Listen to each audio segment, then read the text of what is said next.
12 heures dans nos studios sur l'ensemble du réseau synchronisé de Sen Radio. À la une de l'actualité, les soldats célèbrent ce mardi la journée des forces armées. Le chef de l'État Macky Sall, qui a présidé l'événement, promet de renforcer le dispositif technique des forces de défense pour une meilleure prise en charge de la sécurité des personnes et des biens face aux menaces qui secouent la sous-région.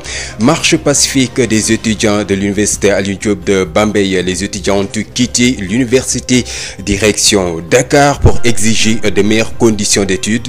96 heures de grève également décrétées. Puis disparition de l'ancien président malien Amadou Toumani Touré. C'est un soldat de la démocratie qui nous a quittés hier nuit. Un humaniste radical, réagit le journaliste El Hadj Amidou Kassi. Vous l'entendrez, ainsi que le portrait dressé par notre correspondant à Bamako, Sori Ibrahima Meiga. En sport, football, double confrontation Sénégal-Guinée. Le protocole sanitaire de la FIFA respecté. La revue de la presse de Adja Ndeye Mariam Ndiaye va compléter cette édition d'information. Voilà pour les titres, les détails c'est après ceci.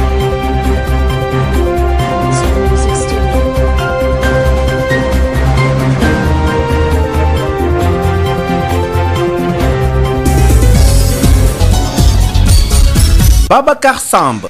Alioune Badara Socé sur la mise en onde de cette édition d'information. Bonjour et bienvenue. Célébration ce mardi de la journée des forces armées sous le thème Forces armées et protection des frontières. Le chef de l'État Macky Sall s'engage à renforcer le dispositif technique des forces de défense et de sécurité d'ici 2025. L'armée de terre, de l'air, ou bien même les armées de terre, de l'air ainsi que maritimes seront toutes appuyées pour mieux donc réussir leur mission de sécurité des personnes et des biens, notamment face aux menaces sécuritaires qui secouent la sous-région. Le président Macky Sall, voici un extrait de son discours au micro de Adji Fatou Bari. Face aux menaces, à la fois nombreuses et complexes, la notion même de protection des frontières revêt aujourd'hui de nouvelles dynamiques. Il en est ainsi parce que si la frontière reste toujours pertinente au sens classique, c'est-à-dire terrestre, maritime et aérien, elle est devenue plus diffuse et plus difficile à protéger en raison de nouvelles menaces susceptibles de l'affecter. Je pense au terrorisme, à la cybercriminalité, et aux crimes transfrontaliers, aux périls environnemental et sanitaire, entre autres. C'est donc à la lecture de ces nouveaux défis que doit se comprendre la protection des frontières. Il s'agit non seulement de faire face à un ennemi physique, une tâche déjà difficile, mais également de protéger la nation contre des menaces plus vicieuses et aux impacts multiples. La pandémie Covid-19 en est un exemple. Si, à ce jour, notre pays a réussi à gérer au mieux cette grave pandémie, au point d'être cité un exemple par des sources indépendantes, nous le devons en partie à l'engagement sans faille de nos forces de défense et de sécurité. À l'instant, le chef de l'État Macky Sall qui a présidé la journée des forces armées ce mardi, les activités organisées également au niveau de toutes les autres zones militaires du pays, notamment à Ziguinchor où le gouverneur a magnifié les efforts de l'armée. Ben Michel Kanfoudi, bonjour. Bonjour Babacar. Voilà. Oui, effectivement, la 17e, cette édition donc de la journée des forces armées a été célébrée aujourd'hui à Ziguinchor et c'est le commandement de la zone militaire numéro 5 qui a abrité la manifestation. La cérémonie officielle a été présidée par le chef de l'exécutif régional. Le gouverneur de Ziguinchor a profité justement de cette cérémonie officielle pour magnifier les efforts faits par l'armée sénégalaise pour la stabilité et la sécurité dans la partie sud du pays.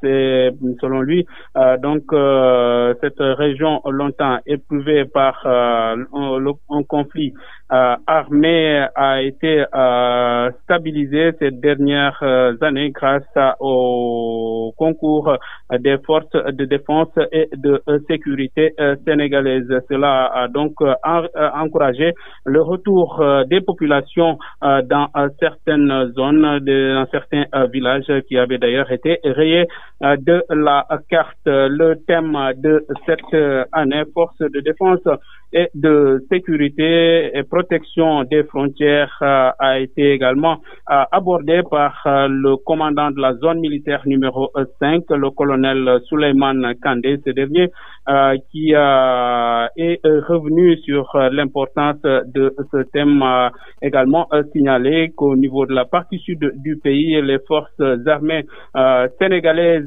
et celles de la Gambie et de la Guinée-Bissau sont dans une parfaite collaboration dans le cadre de la lutte contre les menaces, les nouvelles menaces, notamment le terrorisme. Il a d'ailleurs justement salué la bonne collaboration entre les forces de défense et de sécurité de du Sénégal et de la Gambie et la Guinée-Bissau. D'ailleurs, des rencontres sont prévues prochainement ici à Ziguinchor pour une bonne collaboration, mais également un nouveau plan d'action dans le cadre de la lutte contre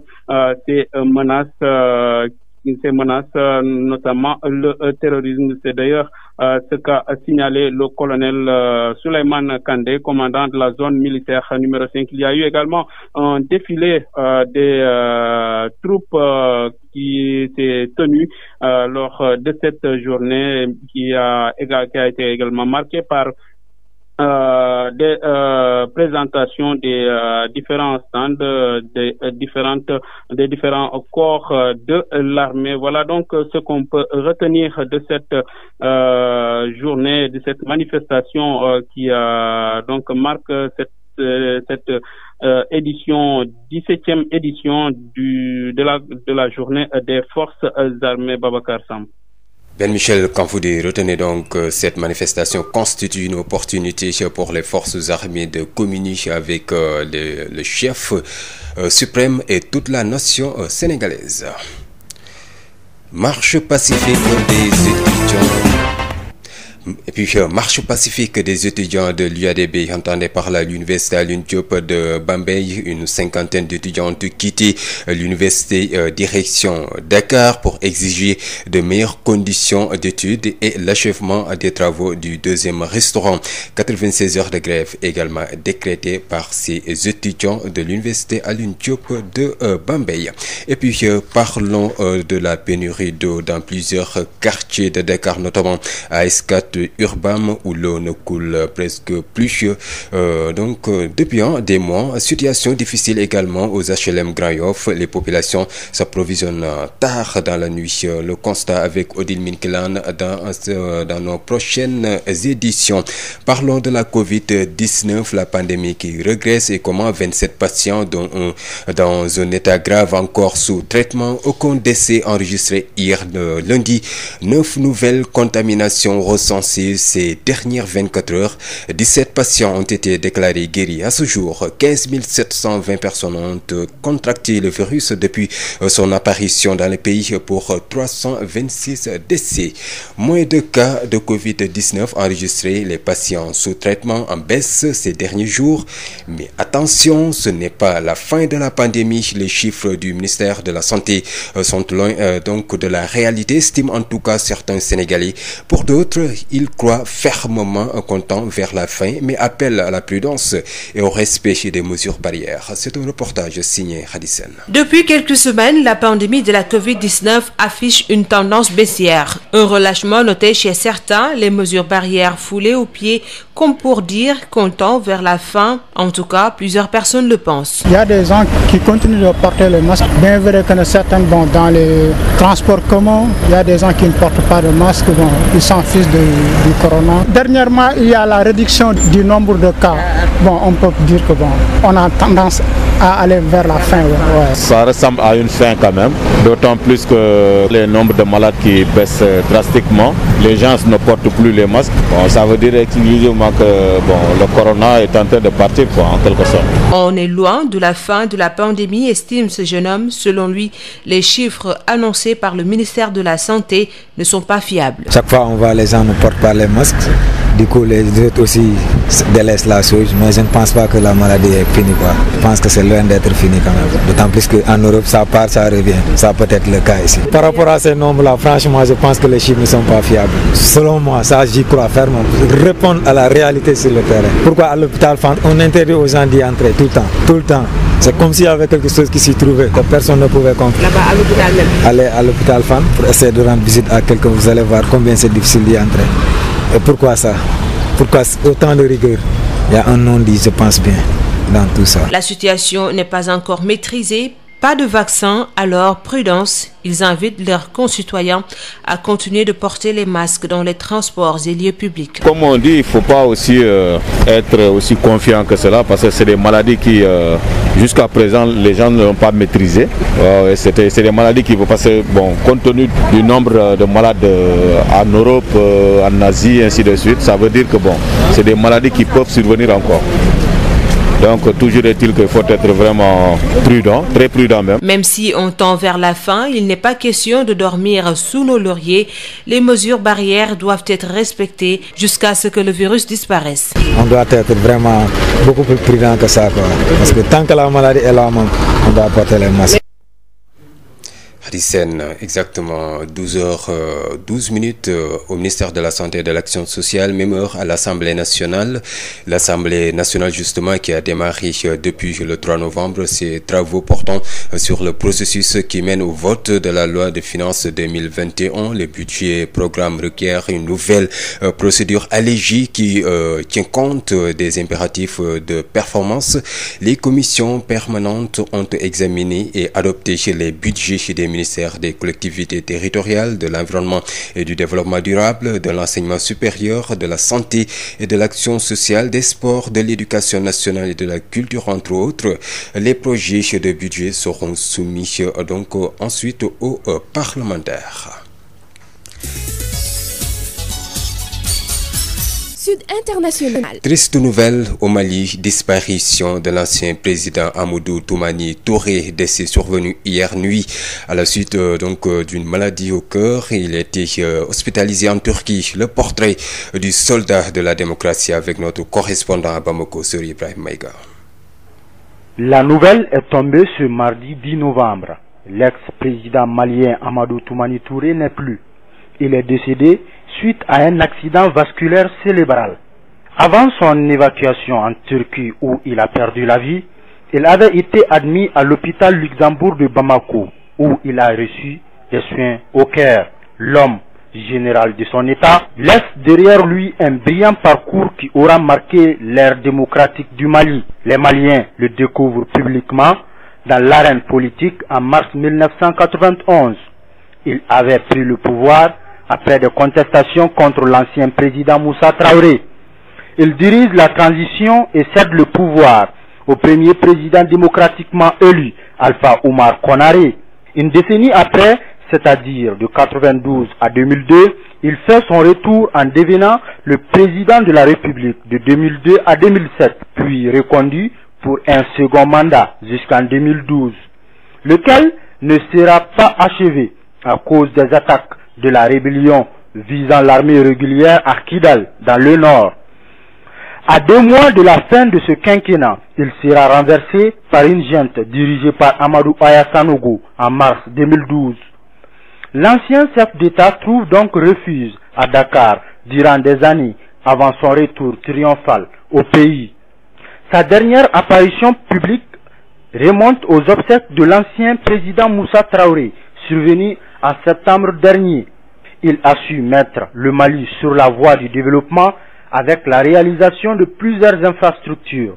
Rassembleur et homme de consensus, ATT comme il est surnommé, s'en va à jamais à 72 ans. Sori Ibrahim Maïga, Bamako, Sud FM. Sori Ibrahim Maïga, l'ancien président malien, laisse un legs important aux dirigeants africains. Selon son ami, le journaliste El Hadj Hamidou Kassé ATT était un démocrate sans réserve, un humaniste radical, compagnon des enfants et fidèle en amitié. El Hadj Hamidou Kassé, joint par Mame Diarra Da Silva. Le président Amadou Toumani Touré était très attaché au Sénégal. Il avait nourri jusqu'au bout le projet que le train Dakar-Bamako allait reprendre parce qu'il lui voyait un trait d'union entre nos deux peuples. Je retiens du président ATT 3 dimensions. La première, c'est celle du démocrate. ATT a été un démocrate conséquent, radical, sans réserve. C'est pourquoi il a participé comme stratège, comme concepteur aux événements de mars 1991 qui ont précipité le départ de l'ancien président Moussa Traoré. Il a dirigé une transition de 11 mois environ, au bout desquels il a organisé des élections libres et démocratiques exemplaires et il a remis le pouvoir au président démocratiquement élu, le professeur Alpha Omar Konaré. Et depuis, il n'a pas cessé de prôner les valeurs de démocratie, de paix et de liberté pour son peuple. Au demeurant, il faut certainement souligner, pour le marquer très fortement, que le président a expérimenté en 1991 une démarche inclusive, participative pour la résolution de la crise dans le nord du pays, qui est aujourd'hui en proie à des démons, il faut le rappeler. La deuxième dimension, c'est celle de l'humaniste. Un humaniste fondamental, parce que dès qu'il a pris le pouvoir, dans les années 90, le président ATT s'est investi très activement dans la cause des enfants, pour la protection des enfants, pour la promotion des droits des enfants. La troisième dimension que je retiens, c'est la fidélité du président ATT. ATT a été fidèle à ses amis. Moi, c'est mon ami et confrère Seydou Sissouma qui me l'avait présenté en 2002 et il a eu la gentillesse, la courtoisie de me faire l'insigne honneur de venir jusque dans le cours du soleil pour me saluer. Je n'oublierai jamais cela parce que quand même, c'est lui le grand frère qui a été chef d'État mais qui malgré tout s'est déplacé pour son jeune frère. Et puis c'était à l'instant donc El Hadj Hamidou Kassé, journaliste et ami donc de Amadou Toumani Touré. Retenez que l'ancien président malien est décédé hier à l'âge de 72 ans autant pour moi. Décès survenu donc hier mardi. L'ancien président malien laisse un legs important aux dirigeants africains. Selon son ami le journaliste El Hadj Hamidou Kassé, ATT est un démocrate sans réserve, un humaniste radical, compagnon des enfants et fidèle en amitié.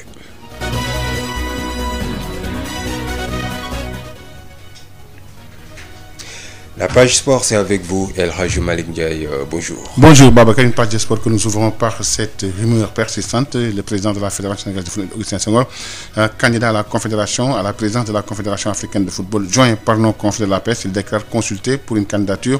Mais Augustin Senghor, pour l'instant, pense aux éliminatoires de la CAN 2021. Justement, nous allons parler de ces éliminatoires de la CAN 2021 avec cette double confrontation Sénégal contre Guinée-Bissau les 11 et 15 de ce mois. La manche aller qui se joue demain à 16h au stade Lat Dior de Thiès. Les Bissau-Guinéens et les Sénégalais ont déjà effectué les tests Covid comme le prévoit le protocole sanitaire de la CAF, selon le président de la commission médicale de la Fédération sénégalaise de football, qui revient aussi sur la dernière circulaire de la CAF, Dr Ababacar Sadengom, que nous écoutons. Pour le match spécifiquement, il faut, en dehors de ce qu'on appelle le protocole voyageur entrant au Sénégal, il y a un autre protocole qui est le protocole match spécifiquement et qui introduit ce qu'on appelle des tests Covid-PCR. Et ce test Covid-PCR, pour le voyageur entrant, il doit être fait 3 jours avant qu'il ne rentre dans le pays et sa validité est de 5 jours. Par contre, pour le test match proprement dit, dès que vous arrivez au niveau du pays, vous devez le faire 48 heures ou 24 heures avant la rentrée. Docteur, que dit la dernière circulaire de la Confédération africaine de football? Justement, la CAF vient d'envoyer une circulaire par rapport à cela. Et voilà le règlement. Si vous avez 11 joueurs plus 4 remplaçants, vous pouvez jouer le match. Quel que soit le nombre de positifs qui se trouvent dans l'équipe, si il y a 11 joueurs plus 4 remplaçants négatifs, le match peut se dérouler. Et ce qui est encore plus corsé, c'est que si vous avez moins de 11 joueurs négatifs, vous perdez le match. Le match ne peut pas se dérouler et vous perdez également le match. Cela veut dire que si vous avez un nombre de Covid très important jusqu'à ce que vous ne puissiez pas disposer de 11 joueurs au niveau de votre équipe, vous perdez le match. Le truc est là. Dans le cas où une équipe participante ne peut pas se rendre, non. Selon le règlement Covid, si une équipe ne possède pas le nombre minimum de 11 joueurs, y compris le gardien de but, plus 4 remplaçants pour jouer un match, l'équipe sera considérée comme ayant perdu le match 2-0. C'était donc le docteur Ababacar Sadikh Ngom, le président de la commission médicale de la Fédération sénégalaise de football, qui sera l'invité de cette édition. Et puis nous parlons toujours de football avec cette double confrontation. C'est le premier match des Lions du Sénégal après la lourde défaite face au Maroc. Comment les Sénégalais doivent jouer face aux Bissau-Guinéens, leurs voisins, au lendemain d'une lourde défaite face au Maroc? Nous avons posé la question à notre confrère Pape Lamine Diop, journaliste sportif. On l'écoute. Je pense que les Lions ont quitté la scène africaine sur une mauvaise note, la défaite contre le Maroc, 3-1. Et ils avaient une occasion de se racheter avec le match qu'on devait disputer contre la Mauritanie, finalement annulé. Aujourd'hui, ce n'est plus un match amical, mais c'est un match de qualification directe, de qualification contre la Guinée-Bissau, un voisin. Ça ne sera pas facile parce qu'on sait très bien que les derbys entre voisins sont très chauds, même si le rapport égale-qualité dans les effectifs ne sont pas pareils, mais ils vont se démultiplier pour poser des problèmes à l'équipe nationale du Sénégal. Aujourd'hui, je pense que le discours pour remobiliser ces joueurs sera très important pour Aliou Cissé, et je pense qu'il va le faire. Les joueurs eux-mêmes ont envie également de se racheter contre la Guinée-Bissau, c'est-à-dire de faire un très bon match et le gagner avec un très bon score sur le match à domicile. Et pour se faire pardonner par le public sénégalais, ils ont essuyé énormément de critiques par rapport à la prestation contre le Maroc, une équipe inexistante face au royaume chérifien, une équipe qui était carrément en manque d'inspiration. Aujourd'hui, toutes ces défaillances qu'on a vues contre les Lions de l'Atlas doivent être corrigées par la sélection nationale pour rassurer à nouveau le public sénégalais. Notre confrère Pape Lamine Diop, journaliste sportif, je rappelle que la match aller se joue demain à partir de 16h au stade Lat Dior de Thiès. Le match retour est prévu le 15 à la même heure. Ce sera à Bissau, les Sénégalais qui occupent la première place avec 6 points, 2 victoires de rang pour cette éliminatoire de la CAN 2021. Babacar. Merci à vous, El Hadji Malick Ndiaye. Sud Midi, l'invité. Il s'agit du docteur Ababacar Sadikh Ngom, donc le président de la commission médicale de la Fédération sénégalaise de football. Il est avec El Hadji Malick Ndiaye. La rédaction reçoit aujourd'hui Ababacar Sadikh Ngom. Bonjour. Bonjour Malick. Vous êtes le président de la commission médicale de la Fédération sénégalaise de football. Justement, nous allons parler de la double confrontation Sénégal-Guinée-Bissau dans le cadre des éliminatoires de la CAN 2021. La match aller est prévue demain à Thiès. Alors, dites-nous, docteur, quelles sont les dispositions que vous avez prises par rapport sur le plan médical pour un bon déroulement de ce match? Merci Malick. Comme vous le savez, depuis que la Covid sévit dans le monde entier, les États et la CAF, la FIFA également, ont pris un certain nombre de mesures pour effectivement réglementer, en tout cas mettre en place ce qu'on appelle un protocole sanitaire pour tous les matchs internationaux. Enfin, tous les matchs.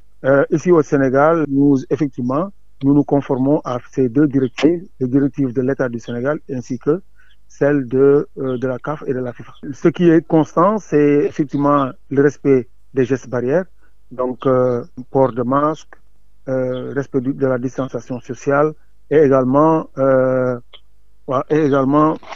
le lavage régulier des mains. Ça, c'est obligatoire pour tout le monde. Deuxièmement, il faut également essayer de dépister des cas suspects. C'est donc passage obligatoire au thermoflash. Voilà les 4 dispositions que nous avons prises donc au niveau du stade. Mais également, pour le match spécifiquement, il faut, en dehors de ce qu'on appelle le protocole voyageur entrant au Sénégal, il y a un autre protocole qui est le protocole match spécifiquement et qui introduit ce qu'on appelle des tests Covid-PCR. Et ce test Covid-PCR, pour le voyageur entrant, il doit être fait 3 jours avant qu'il ne rentre dans le pays et sa validité est de 5 jours. Par contre, pour le test match proprement dit, dès que vous arrivez au niveau du pays, vous devez le faire 48 heures ou 24 heures avant la rencontre. Docteur, est-ce que seuls les joueurs font les tests? Alors, ces tests, la FIFA a divisé les délégations en 3 parties. Il y a la première partie qui concerne les acteurs, donc les joueurs et le staff. La deuxième partie est constituée de tout ce qui tourne autour de l'équipe et qui ne sont ni joueurs ni staff, comme les chauffeurs, le personnel de l'hôtel, etc., etc. Et la troisième partie, c'est également les organisateurs. Mais ce qui est obligatoire, c'est effectivement par exemple, je suis là avec la délégation de la Guinée-Bissau, mais toute la délégation de la Guinée-Bissau qui sont au niveau de l'hôtel et qui ont voyagé avec l'équipe de Guinée-Bissau sont obligatoirement testés. Donc, il s'agit des joueurs, il s'agit de l'encadrement technique, médical et administratif. Il s'agit également des journalistes accompagnateurs parce qu'ils logent dans le même hôtel que, effectivement, la Guinée-Bissau. Mais en plus de cela, il y a les 3 chauffeurs qu'on a pris, le chauffeur du bus, le chauffeur de la vanne et le chauffeur du petit véhicule également, sont testés, ainsi que le personnel de l'hôtel qui est dédié à la délégation de Guinée-Bissau, que ce soit les serveurs, que ce soit également ceux qui sont chargés du nettoyage des chambres. Alors, est-ce qu'il y a une durée de validité de ces tests? Oui, comme je vous l'ai dit tout à l'heure, au niveau du Sénégal, la durée de validité du test était de 7 jours, mais depuis le 1er novembre, il est de 5 jours. Mais par contre, le protocole sanitaire FIFA, le test n'a sa validité que pour le match. Donc après le match, le test n'est plus valable. Pour refaire un autre match, il va falloir également refaire un autre test.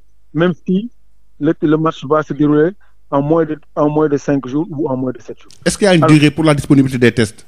Voilà, c'est ça. Ça dépend également des laboratoires. Mais normalement, le délai pour la disposition des tests est de 24 heures. Mais on peut discuter avec les laboratoires et essayer de le faire comprendre de l'enjeu et pour qu'on puisse avoir effectivement les tests dans la journée. C'est-à-dire que, par exemple, pour la Guinée-Bissau aujourd'hui, nous sommes en train de faire les tests, ils viennent de terminer et on est en train de discuter avec les laboratoires pour avoir les résultats juste avant qu'ils ne partent donc à l'entraînement, donc avant 16 heures. Alors, est-ce que d'autres tests seront faits pour le match retour? Obligatoirement. Obligatoirement, le test du match retour devrait être également effectué, mais une fois arrivé à Bissau. Une fois arrivé à Bissau, c'est un autre match, c'est un autre protocole de match, donc il va falloir effectivement faire un autre test 24 heures ou 48 heures avant le match. Docteur, que dit la dernière circulaire de la Confédération africaine de football? Justement, la CAF vient d'envoyer une circulaire par rapport à cela, et voilà le règlement. Si vous avez 11 joueurs plus 4 remplaçants, vous pouvez jouer le match. Quel que soit le nombre de positifs qui se trouvent dans l'équipe, si il y a 11 joueurs plus 4 remplaçants négatifs, le match peut se dérouler. Et ce qui est encore plus corsé, c'est que si vous avez moins de 11 joueurs négatifs, vous perdez le match. Le match ne peut pas se dérouler et vous perdez également le match. Cela veut dire que si vous avez un nombre de Covid très important jusqu'à ce que vous ne puissiez pas disposer de 11 joueurs au niveau de votre équipe, vous perdez le match. Le truc est là. Dans le cas où une équipe participante ne peut pas se rendre, non. Selon le règlement Covid, si une équipe ne possède pas le nombre minimum de 11 joueurs, y compris le gardien de but, plus 4 remplaçants pour jouer un match, l'équipe sera considérée comme ayant perdu le match 2-0. Docteur Ababacar Ngom, je vous remercie. Je vous en prie. Je rappelle que vous êtes le président de la commission médicale de la Fédération sénégalaise de football. Sénégal ku ne dégg na DSL plomberie et sanitaire kër gi nga xam ni moom moo leen indil gamme bi gën a yaatu ci wàllu accessoire plomberie lépp loo yittewoo ci accessoire plomberie yépp wàcc si na DSL loo bëgg ci PVC pression galva PEX ak diamètre boo bëgg na pour seeni adduction d'eau DSL plomberie et sanitaire daf leen di fournir lépp lu ngeen soxla DSL plomberie et sanitaire di représentant wu marque bi di Pimtas fii ci Sénégal Pimtas spécialisé en plomberie mbokk yi dañ leen di assurer qualité produits sanitaires yi di lavabo chaises anglaises baignoire ak bépp accessoire u douche lépp lu ouvrier di soxla industriel di ko soxla képp kuy agriculteur jëflanteel ak DSL dañ leen di gunge ak marque bii di nga xam ne moom moo di Inco nag loo ci bëgg ci visseuse perceuse scie sauteuse groupe électrogène batterie rechargeable DSL électricité DSL plomberie DSL sanitaire votre satisfaction notre priorité kon nag mbokk yi mu ngir nga jot leen 33 822 75 45 wala 33 823 31 15 wala 33 957 76 96.